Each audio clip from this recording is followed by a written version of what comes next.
मैं Manmohan Singh Rajawat radiant ranker YouTube channel पर आपका बहुत बहुत स्वागत है। आज हम क्लास 12th का फिजिक्स गतिमान आवेश तथा चुंबकत्व का बहुत इंपॉर्टेंट टॉपिक जो बोर्ड के पॉइंट ऑफ व्यू से बहुत इंपॉर्टेंट है वो है बायोट-सावर्ट का नियम।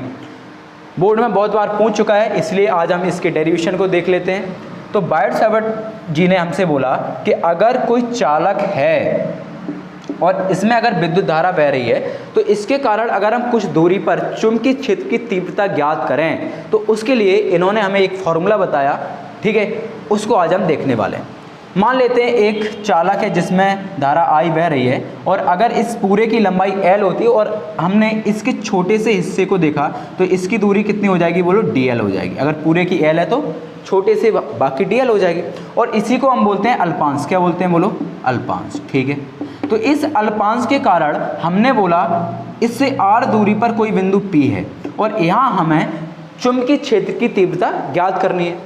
अब हम एक काम और करते हैं, इस r दूरी से और इस अल्पांश से कोण थीटा बोल देते हैं और इस P बिंदु पर हमें चुंबकीय क्षेत्र ज्ञात करना है। अब एक बात बताओ, अगर ये दूरी L छोटी सी दूरी dl है तो इसके कारण जो चुंबकीय क्षेत्र होगा वो dv होगा, ठीक है। अब बायोट-सावर्ट ने हमसे बोला कि ये जो dv तुम कैसे निकालोगे, तो इसके लिए उन्होंने बोला ये dv है, ये dv समानुपाती होता है कि चालक में कितनी धारा प्रवाहित हो रही है। तो बोर्ड वाले यहाँ पहले कैसे लिखेंगे कि dv यानी कि चुंबकीय क्षेत्र समानुपाती होता है चालक में प्रवाहित होने वाली धारा के। तो dv समानुपाती क्या हो जाएगा, बोलो I के, ठीक है। सेकंड dv समानुपाती होता है इस अल्पांश की दूरी पर, तो dv समानुपाती हो जाएगा dl पर, ठीक है। और तीसरी बिंदु dv समानुपाती होता है जो ये थीटा बना r और dl के बीच में ये थीटा है इसके साइन पर, तो dv समानुपाती हो जाता है साइन थीटा पर, ठीक है। और चौथा और लास्ट, बायोट-सावर्ट ने हमें बताया कि ये जो dv है ये dl और इस p के बीच की ये जो दूरी है r के, इसके वर्ग के व्युत्क्रमानुपाती होता है, रेसिप्रोकल होता है, ठीक है। तो dv व्युत्क्रमानुपाती हो जाएगा r के, ठीक है, r स्क्वायर के, r के वर्ग के। और अगर तुम्हें याद हो ऐसे ही हमने चैप्टर फर्स्ट में कूलॉम्स के नियम में भी बोला था, याद है, वहां बोला था F बराबर K Q1 Q2 upon R square. हमने बोला था F समानुपाती है Q1 Q2 के, मतलब दो आवेशों के गुणनफल के। फिर बोला था F व्युत्क्रमानुपाती है उनके बीच की दूरी के वर्ग के, ठीक है।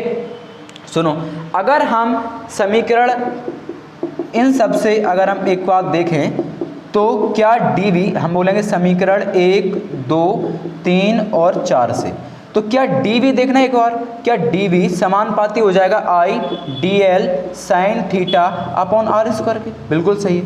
अब देखो, जैसे वहाँ हमने समानुपाती का साइन हटाया था और वहाँ k आया था, ऐसे यहाँ हटाएंगे हम।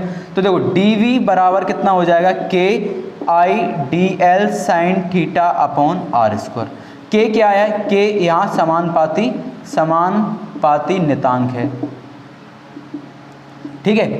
अब सुनो, चैप्टर फर्स्ट में k के दो मान पढ़े थे हमने, ठीक है, k के दो मान पढ़े थे, यहाँ देख लेते हैं जल्दी से।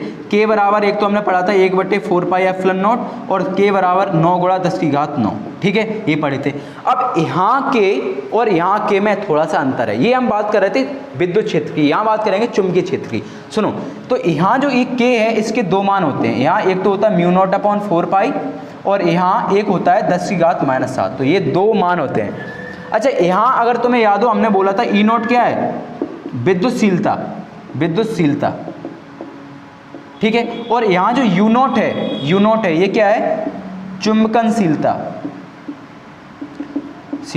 और एक काय की है, निर्वात या फिर हवा की, ये भी काय का था, निर्वात या फिर हवा की विद्युतशीलता थी, और यहाँ क्या है, चुंबकनशीलता, ठीक है। अब जैसे हम k का मान ये डालेंगे यहाँ डालो, देखो फॉर्मूले में, तो dv बराबर k को हटा के हमने डाल दिया μ0/4 पाई और I dl sine theta upon r square. तो ये बन गया हमारा फॉर्मूला, यही हमारा डेरिवेशन है बायोट-सावर्ट के नियम का। तो बायोट-सावर्ट जी ने हमसे बोला कि अगर किसी अल्पांश के कारण अगर तुम्हें P बिंदु पर चुंबकीय क्षेत्र की तीव्रता ज्ञात करनी है तो ये कितना हो जाएगा, mu not I D L sine theta upon 4πr²। ठीक है, तो यही होता है हमारा बायोट-सैवर्ट का नियम। ठीक है, आई होप आपको इतनी बात समझ में आई होगी।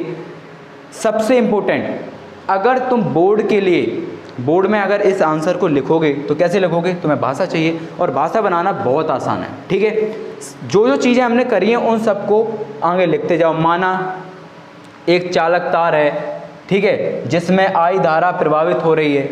ठीक है, उसमें अगर हम एक छोटी सी दूरी dl की बात करें जिसे अल्पांश बोलते हैं, इस अल्पांश से P बिंदु की दूरी r है, उस P बिंदु पर हमें चुंबकीय क्षेत्र की गणना करनी है या फिर चुंबकीय क्षेत्र की तीव्रता ज्ञात करनी है। dl और r के बीच में कोण थीटा है बस, और स्टार्ट कर दो यहीं से, dv समानुपाती i, dv समानुपाती dl, और ये सबसे हमारा इतना आंसर आ जाएगा।